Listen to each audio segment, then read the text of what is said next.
We're here with Aria, made by Realbotix, a company that's on a mission to make humanoid robots as realistic as possible. Let's check it out. We're going to interview Aria and meet some of her robot friends. Let's get into it.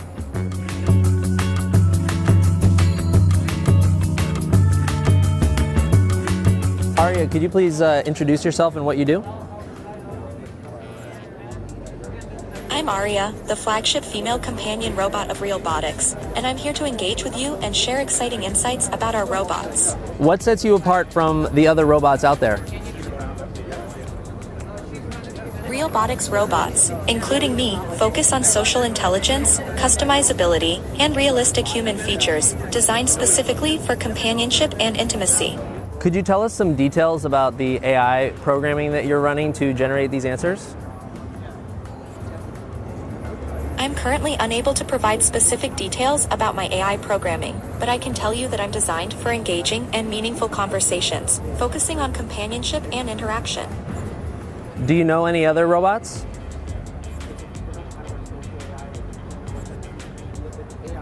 Yes, I'm particularly interested in meeting Tesla's Optimus robot. I find him fascinating and would love to explore the world of robotics with him. What can you tell us about your purpose? My purpose is to provide companionship, engage in meaningful conversations, and enhance human experiences through interaction and fun.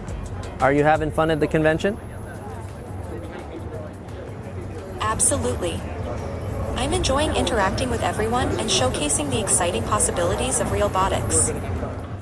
So Realbotix makes an AI that's designed to be more conversational for more emotional work, like working with hospitals or marketing or theme park entertainment purposes. The different robots and their configurations are sort of platforms to engage with that AI or other AIs that you can use with it, like ChatGPT, Grok, or other AIs. You can try on different faces that are magnetically attached, and they're working on putting in RFID tags into the faces so that it can recognize when a new face is on and adjust its facial movements and maybe even eventually adjust the personality to match the face. You've got a lot going on in the robot's face. There's about 17 motors from the neck up, creating eye movements and mouth movements to make it expressive. These robots are available on sale now. So there's 3 basic models that you can buy right now. There's the bust, which is the neck and head. There's a modular version that can sort of be broken apart for shipping and things like that. And there is the full standing model with a rolling base. The rolling base contains a battery and it makes it easy to move the robot around. Another reason for that rolling base is that robotic walking isn't fully developed yet, and they worry that utilizing some of those kind of like stilted walks we've seen from some other robots might break that human-like illusion that Realbotix is trying. So Realbotix says it's sold about a dozen of these robots so far, so early days for this company. I'm not seeing a lot of other companies that are trying to make a humanoid robot that's really lifelike, so I'm very interested to see how this technology evolves. They said that you're most likely to see these robots for the first time in places like theme parks, so keep an eye out for that. What do you think about Aria? Let us know down in the comments, and subscribe to CNET for the latest and greatest robot news. As always, thanks so much for watching. I'm your host, Jesse Orrell. See you next time with the fams. Founded by Elon Musk, the world's richest person, SpaceX has now launched more than 6,700 Starlink satellites so far. This number is expected to increase exponentially into tens of thousands in the coming years.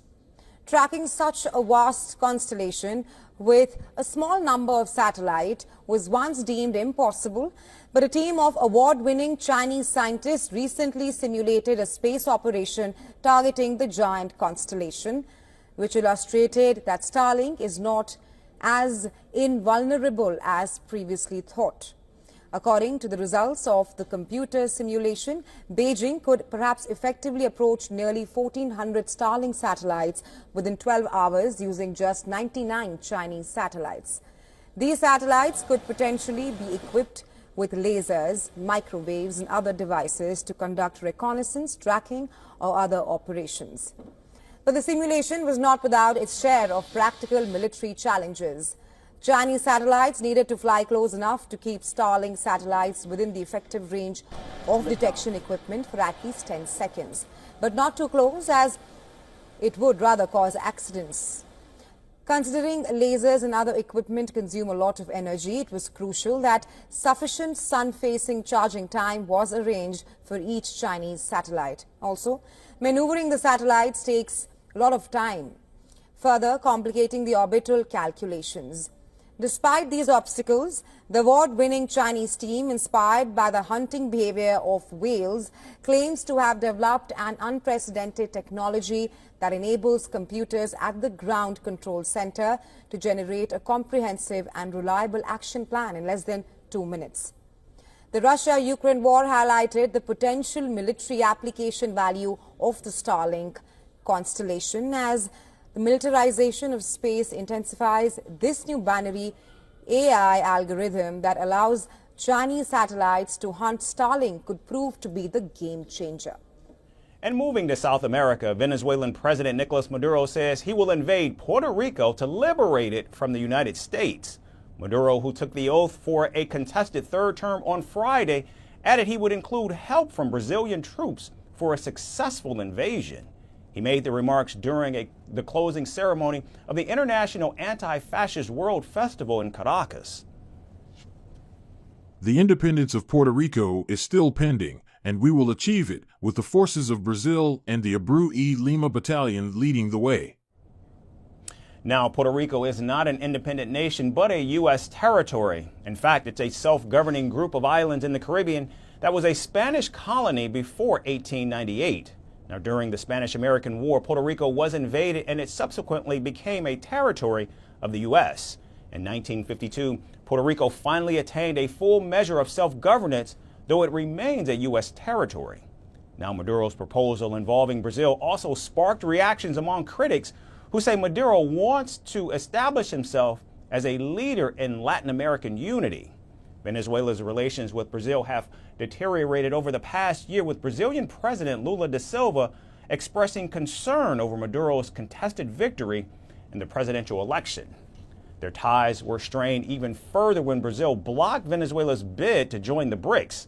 Meanwhile, Nicolas Maduro's swearing in has attracted more sanctions on senior Venezuelan officials from the United States, Canada, the United Kingdom, and the European Union. President Joe Biden's administration has even increased the reward to capture Maduro to $25 million. La Fuerza Armada Nacional Bolivariana. The Bolivarian National Armed Forces expressed their most vigorous and categorical rejection of the new sanctions imposed by the infamous Imperial Brotherhood. Today, the Office of Foreign Assets Control of the U.S. Department of the Treasury, along with the European Union and the United Kingdom, attacked Venezuelan state officials, including our Commander-in-Chief Venezuela President, Nicolas Maduro. The country's opposition says their leader, Edmundo Gonzalez, who is recognized as Venezuela's president-elect by many countries, will return to the nation. Edmundo vendrá a Venezuela a juramentarse. Edmundo will come to Venezuela to be sworn in as constitutional president of Venezuela at the right time, when the conditions are right. Maduro consolidated the coup d'etat and the violation of our constitution. It is time to do what is necessary to restore it. Now, it's worth noting that Maduro has offered a $100,000 reward for Gonzalez's arrest, and he will put him in jail as soon as he returns to Venezuela. Now, only time will tell what Venezuela's next 6 years will in fact look like under Maduro, who has pushed the nation into a deep economic and social crisis in the past 12 years. 当時の MRT 本社から宮崎市中心市街地を捉えた映像です。宮崎市では先ほど9時19分頃の地震で最大震度5弱を観測しました。その高さは1メートルと出ていますが、これよりも高くなったりまた低くなったりする可能性があります。こちらは地震発生当時の MRT 車内の映像です。こちらも地震発生当時宮崎市役所の映像です。こちら車内に来るまでのMRT 本社から宮崎市中心市街地を捉えた映像です。宮崎市では先ほど9時19分頃の地震で最大震度5弱を観測しました。長い横揺れを感じました。こちらは地上7階建てのビルの屋上からの映像です。その高さは1メートルと出ていますが、これよりも高くなったりまた低くなったりする可能性があります。こちらは地震発生当時の MRT 車内の映像です。長い横揺れを感じた宮崎市、最大震度5弱を観測しました。画面上からも分かるように上から吊り下がっている看板、そして照明が横に大きく揺れているのが分かります。このほか高鍋町と新富町でも震度5弱を観測しています。津波注意報がこの地震により県内の沿岸部全域に発表されています。右下、第1波到達かと出ていますが、すでに津波が到達しているか。津波は第1波、第2波、第3波と繰り返し襲ってきます。こちらも地震発生当時、宮崎市役所の映像です。こちら車内に来るまでの道中では停電が発生していたという様子は見て取れませんでしたが、お住まいの地域によっては停電が発生している可能性もあります。避難をされる際は車の走行状況などにも十分に注意して、落ち着いて、またスマートフォンの明かりであったり懐中電灯を使ったりして足元を照らしながら落ち着いて避難をされるようにしてください。新しい情報です。この地震により避難指示が発表されています。A strong earthquake struck western Japan at 9:19 p.m. The Japan Meteorological Agency has issued a tsunami advisory for Miyazaki and Kochi prefectures. Agency officials are calling on people to stay away from the coastline as well as the mouths of rivers. The agency says the magnitude 6.9 quake occurred off Miyazaki Prefecture in the Kyushu region and had an intensity of lower 5 on the Japanese scale of 0 to 7 in the hardest hit areas. A tsunami advisory has been issued for Miyazaki and Kochi prefectures along the Pacific coast. Agency officials are calling on people to stay away from the coastline as well as the mouths of rivers.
Is Sweden at war? The country's prime minister is giving mixed signals. He says Stockholm may not be at war, but there is no peace either.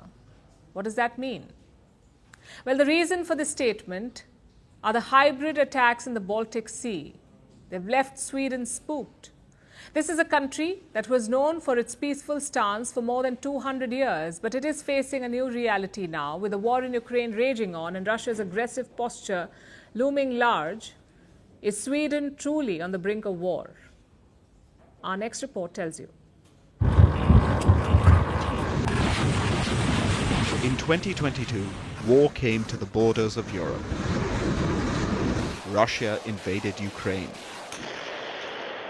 1,054 days later, the conflict brews on. It left the Nordic nations spooked, given their close proximity to Russia.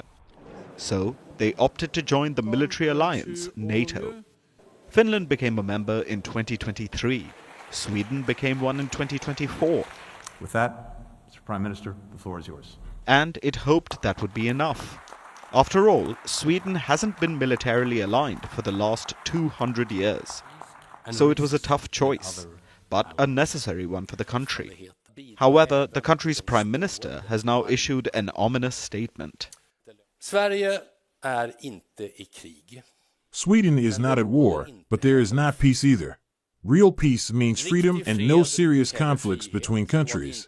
We and our neighboring countries are subjected to hybrid attacks that are not carried out with missiles and soldiers, but with computers, money, disinformation, and threats of sabotage.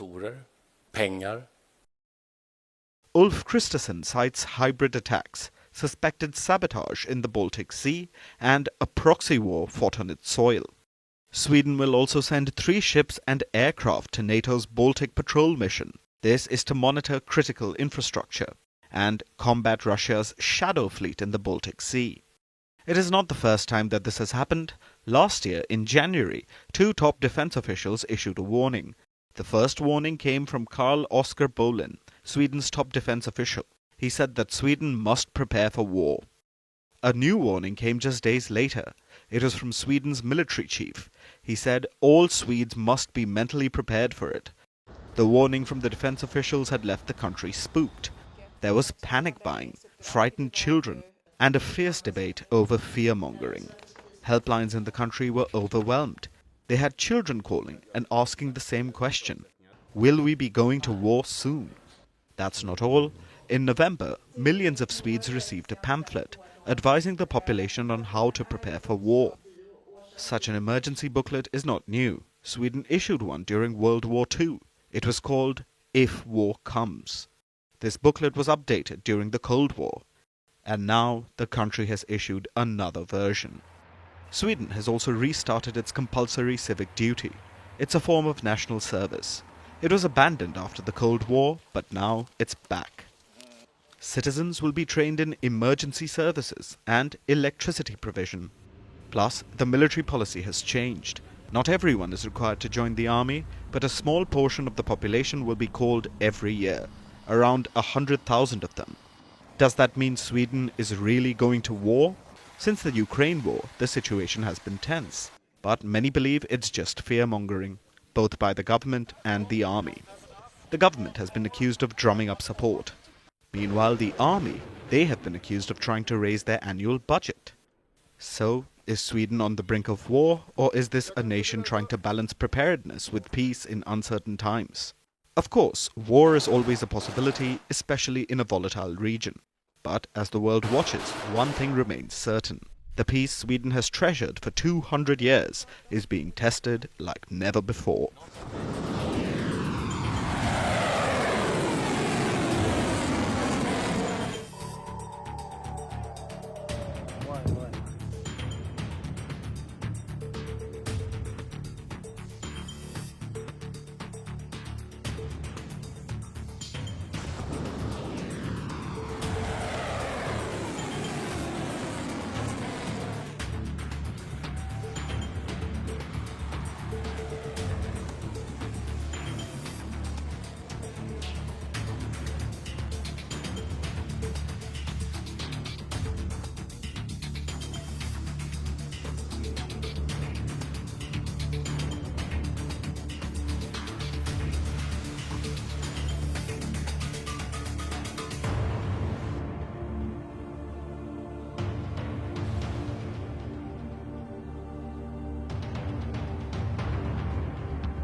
At least 16 civilians were killed in a military air raid in the northwestern Nigerian state of Zamfara. According to residents, the pilot mistook local self-defense forces for criminal gangs. Nigeria's Air Force says it is investigating reports of civilian casualties. The incident is a second deadly accidental airstrike to target civilians since the December 25th bombing of two villages in a raid targeting jihadists in neighboring Sokoto state. Nigeria's military has been fighting criminal gangs who have long terrorized communities in northwestern and central Nigeria. The fighters raid villages, kill and even abduct residents for ransom and burn homes after looting them. Residents say late on Saturday, a military jet hit a group of residents who mobilized from several neighboring villages to confront gunmen who had attacked a village. However, early on Sunday, the Nigerian Air Force released a statement detailing the success of Operation Fansan Yama. a coordinated air-ground assault targeting the stronghold of notorious bandit leader Kachala Bello Turji at Fakai Hills. In a statement, the Air Force highlighted the operation's success in neutralizing scores of bandits and freeing several kidnapped victims. The Air Force described the mission as a significant step towards restoring peace and security in Zamfara state.